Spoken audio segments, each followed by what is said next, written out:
नमस्कार, मैं तरुण वर्मा, दिल्ली में क्लिनिकल साइकोलॉजिस्ट हूँ।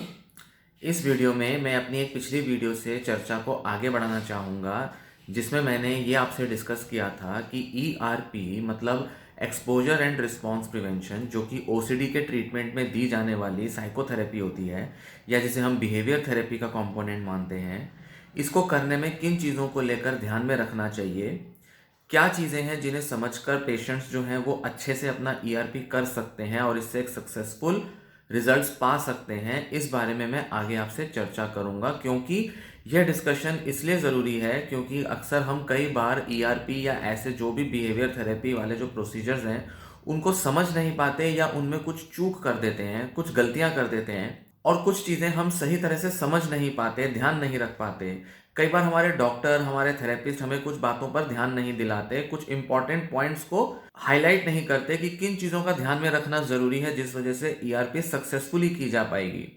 तो ऐसे में इन चीज़ों पर ध्यान ना दे पाने के कारण अक्सर हम या तो ईआरपी छोड़ देते हैं या वो हमारे ऊपर सक्सेसफुल रिजल्ट्स नहीं ला पाती। तो इसलिए इन वीडियोस को ध्यान से सुने। पहले पार्ट 1 में मैंने कुछ 3 पॉइंट्स डिस्कस किए थे। अब इस वीडियो में मैं आगे के कुछ और पॉइंट्स आपसे डिस्कस करूंगा। ईआरपी प्रोसीजर का जो एक इम्पॉर्टेंट पार्ट होता है वो ये कि आप थेरेपिस्ट के साथ क्लिनिकल सेटिंग में, मतलब उनके थेरेपी रूम में, क्लिनिक में, आप उन ईआरपी के एक्सपोजर और रिस्पॉन्स प्रिवेंशन वाली टेक्निक्स को परफॉर्म करते हैं थेरेपिस्ट की गाइडेंस में। थेरेपिस्ट आपको बताता है, समझाता है और आपको स्टेप बाय स्टेप अप्रोच करना सिखाता है कि कैसे आपको ईआरपी जो है वो करनी है।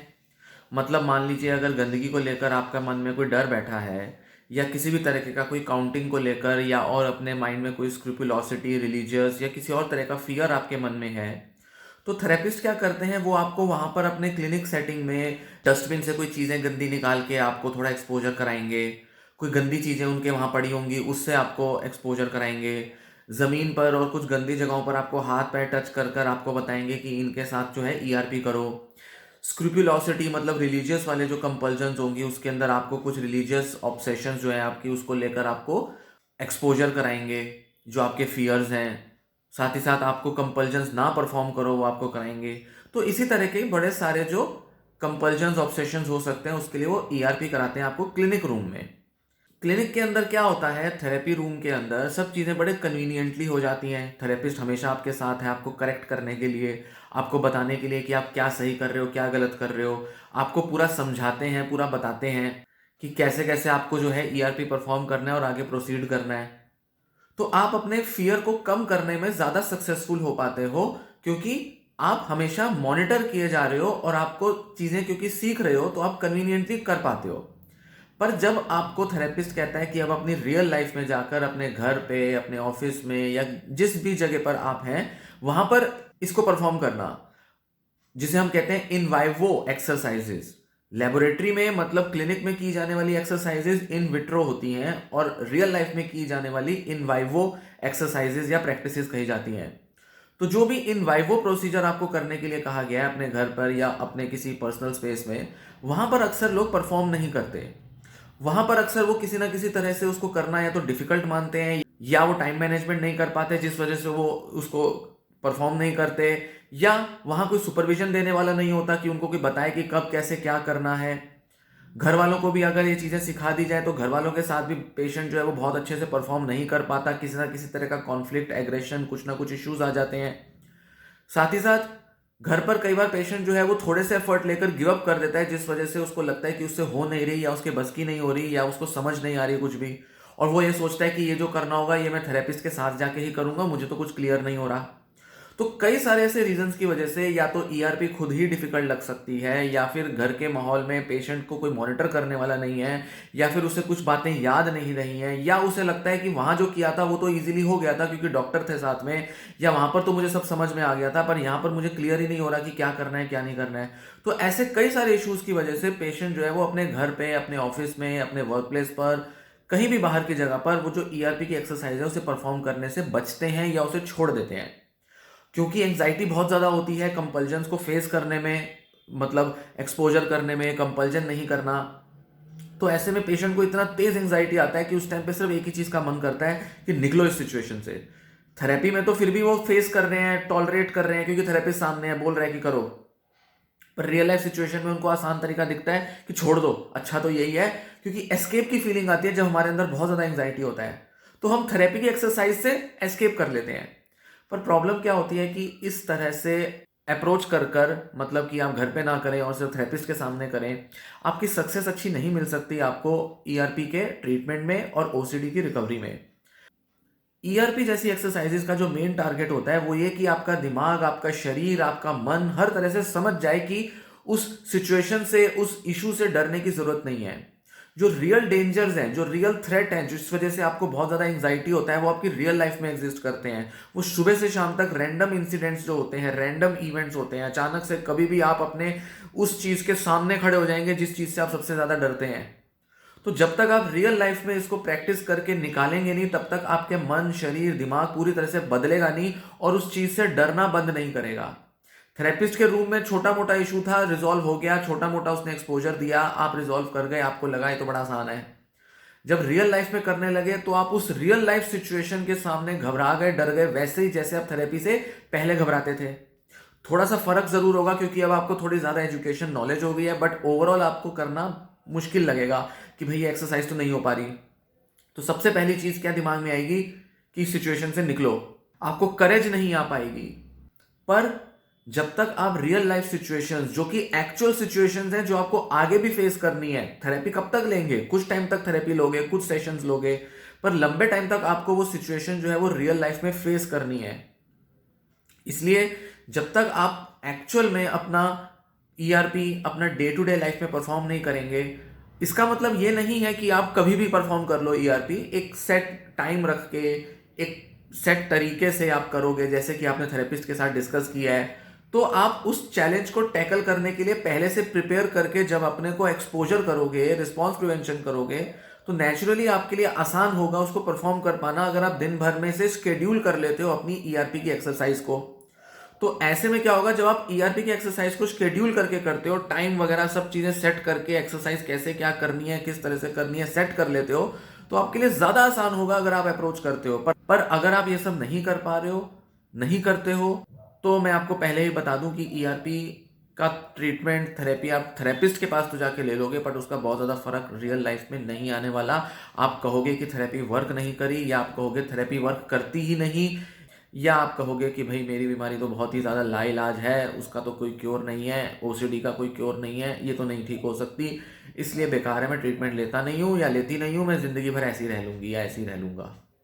तो इस तरह से आप कॉम्प्रोमाइज़ कर लेते हो, जबकि इस कॉम्प्रोमाइज़ की आपको ज़रूरत नहीं है। थोड़ा सा हिम्मत, थोड़ी सी करेज, थोड़ा सा हौसला, थोड़ा सा उस ट्रीटमेंट में फेथ, ट्रीटमेंट में बिलीफ, और साथ साथ एक कन्विक्शन, एक उसके पीछे की एक साइंस है। आप एजुकेट हो चुके हो, और अगर एजुकेट खुद को नहीं किया है तो एजुकेट कीजिए, उसके बारे में पढ़िए, जानिए, और थेरेपिस्ट से पूछिए।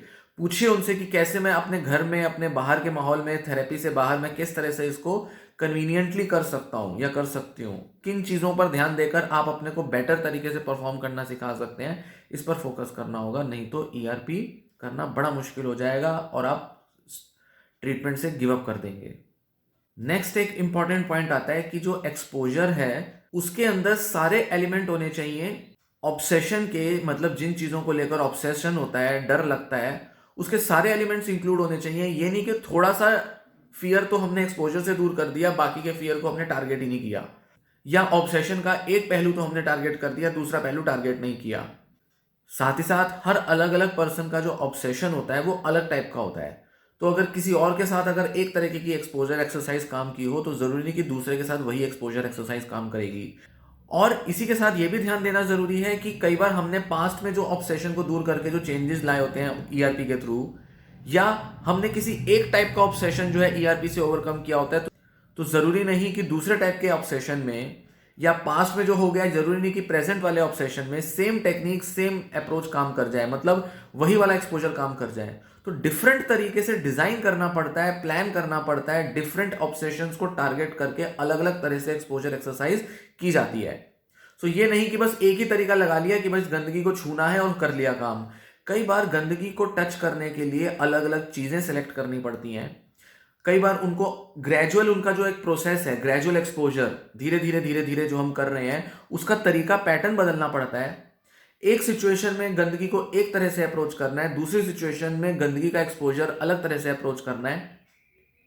घर पे भी अलग अलग सिचुएशंस किस किस तरीके की आपके अंदर फियर लाती है, उसको डिफरेंटली टैकल करना ही सीखना है। इसलिए हम ये नहीं कहेंगे कि बस एक टेक्निक आ गई, कहीं देख ली, कहीं पढ़ लिया, या किसी टाइम पर डॉक्टर ने बताया था तो वो हर सिचुएशन में वही काम करती रहेगी। होगा क्या, एक दो जगह आप अप्लाई करोगे, तीसरी जगह फेल हो जाओगे, चौथी जगह फेल हो जाओगे, आपको लगेगा अब मेरे पर एक्सपोजर काम ही नहीं कर रहा, वो पहले तो कभी काम कर गया था अब नहीं काम कर रहा। ऐसा नहीं है। कभी कभी ऑब्सेशन के नेचर, सिचुएशन, उसके लेवल ऑफ एंजाइटी सब पर डिपेंड करता है कि कब कितना आपको उसके अंदर एक्सपोजर और रिस्पॉन्स प्रिवेंशन करना है। तो आपको काफ़ी टाइम तक थेरेपिस्ट की सुपरविजन में उनसे रेगुलरली बात करके, डिस्कस करके, अपने अलग अलग ऑब्सेशंस को टारगेट करने के लिए अलग तरह से प्लान और डिज़ाइन बनाना पड़ेगा कि कैसे इंप्लीमेंट किया जाए ईआरपी इस वाले ऑब्सेशन या उस वाले ऑब्सेशन पे। सो ये थोड़ा ध्यान देना है कि सारी ऑब्सेशंस काफ़ी स्पेसिफिक होती हैं। किसी किसी केस में तो जनरल बना लोगे आप, किसी किसी केस में लगेगा जो इसमें काम कर गया वो उसमें भी काम कर रहा है, बट ज़्यादातर मामलों में ऐसा नहीं होता है। सो इसलिए मान लीजिए आपके फैमिली में किसी को ओसीडी हुआ, अब आपको लगेगा जो उनको ट्रीटमेंट दिया गया था हम भी वही ले लेते हैं। ज़रूरी नहीं कि वो हेल्पफुल हो। हाँ, किसी किसी ऑब्सेसिव बिहेवियर के लिए शायद आपको हेल्प मिल भी जाए, बट मोटे तौर पे शायद ना मिले।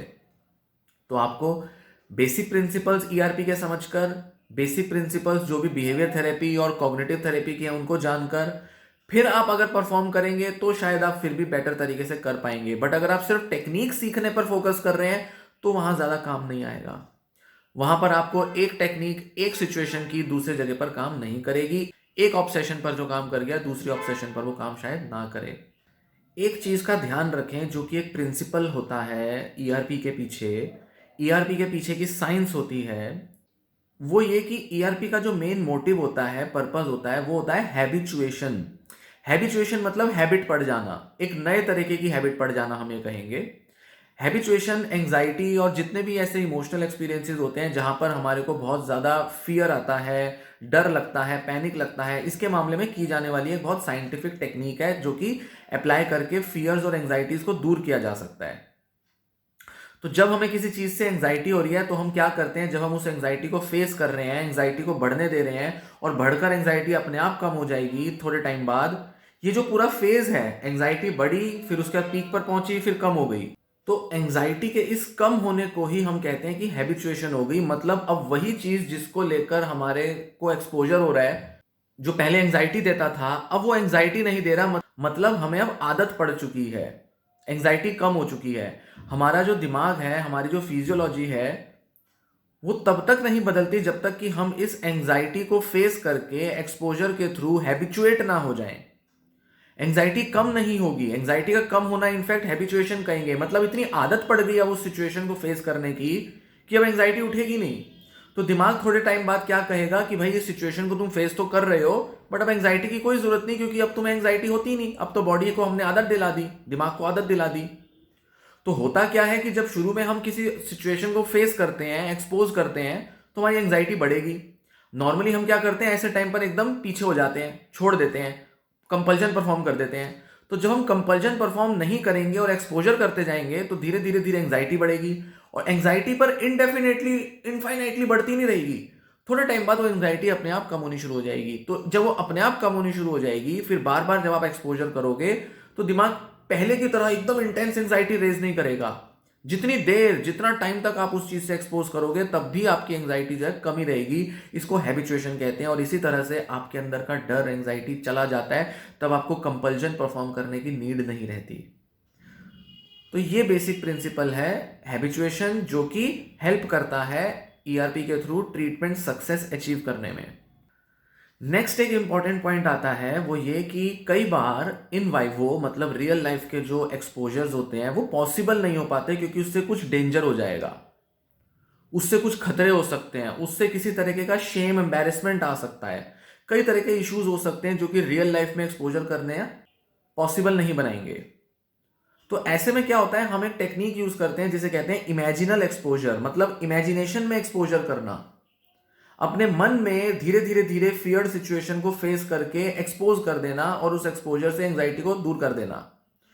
पर इसके लिए क्या होता है, प्रॉपर एक स्क्रिप्ट तैयार की जाती है, एक एक करके ग्रेजुअल एक्सपोजर के स्टेप्स डिफाइन किए जाते हैं, उनको फिर एक एक करके थोड़े थोड़े टाइम इंटरवल के लिए एक्सपोज किया जाता है, उनको सोचा जाता है उस बारे में, और फिर वो एक्सपोजर हमारी एंग्जाइटी को कम करने में काफी हद तक हेल्प करता है। फिर जब हम इस तरीके का पूरी स्क्रिप्ट तैयार करके उसको पढ़ के उसको सोच के जब हम एक्सपोजर करते हैं, तो रियल लाइफ में जाकर हमारे को उस सिचुएशन को फेस करने में, जो कि रियल लाइफ सिचुएशन ही होगी, उसको फेस करना, उसको एक्सपोज करना ज्यादा आसान हो जाता है। हम ज्यादा प्रिपेयर्ड होते हैं, ज्यादा समझ चुके होते हैं और हर तरह से क्लियर होते हैं कि अगर हमने इमेजिनेशन में जो अचीव किया, हम रियल लाइफ में भी अचीव कर सकते हैं। सो इमेजिनल एक्सपोजर क्या कराता है, ऐसा महसूस कराता है कि जैसे वो रियलिटी में चीज हो रहा है, एक तरीके का वर्चुअल एक्सपोजर है ये। हालांकि इसको वर्चुअल एक्सपोजर नहीं बोलते, क्योंकि वर्चुअल एक्सपोजर टेक्निक्स जो होती हैं वो वर्चुअल रियलिटी वाली डिवाइस से की जाती हैं, यहां पर उसकी बात नहीं हो रही। यहां बात हो रही है इमेजिनल एक्सपोजर की, इमेजिनेशंस में एक्सपोजर कर रहे हैं, और ये कई केसेस में बहुत इफेक्टिव होती है। इनफैक्ट उन लोगों के लिए भी कई बार ये इफेक्टिव हो सकती है जिन लोगों के लिए रियल लाइफ में करना आसान है, पर इमेजिनल एक्सपोजर करके उनको शायद ज्यादा रिलीफ मिलता है, ज्यादा कॉन्फिडेंस आता है, ज्यादा वो प्रिपेयर हो जाते हैं, ज्यादा कन्वीनियंट लगता है। या शुरुआत में उनको थोड़ा डर होगा कि मैं रियल लाइफ में कैसे कर पाऊंगा, तो वो इमेजिनल एक्सपोजर करके समझ जाते हैं कि अच्छा ये करना है, ऐसा करना है, ये तो आसान है, ये तो मैंने कर लिया। तो इस तरीके से कभी कभी पेशेंट्स को प्रिपेयर करने के लिए, थोड़ा इजी करके ट्रीटमेंट को समझाने के लिए, और कभी कभी जो रियल लाइफ में पॉसिबल नहीं है उसके लिए इमेजिनल एक्सपोजर किया जा सकता है। तो इस वीडियो में मैंने आपसे 4 ऐसे पॉइंट्स पर बात की जो कि आपको ध्यान में रखने ज़रूरी हैं जब आप ईआरपी परफॉर्म करते हो। ईआरपी करते टाइम जब आप इन पहलुओं पर ध्यान दोगे तो आप सक्सेसफुली ईआरपी कर पाओगे, और इनको समझकर आप ना ही सिर्फ ईआरपी को लेकर अपनी अंडरस्टैंडिंग बेटर करोगे, साथ ही साथ अपने जो बैरियर्स हैं सक्सेसफुल ट्रीटमेंट में उनको भी दूर कर पाओगे। इस वीडियो को लाइक करें, वीडियो को शेयर करें और चैनल भी सब्सक्राइब करें। आगे की और डिस्कशन ईआरपी के बारे में, इसी टॉपिक को हम आगे कंटिन्यू करेंगे और कुछ पॉइंट्स को हम कंसिडर करेंगे थर्ड पार्ट में इस सीरीज की। धन्यवाद।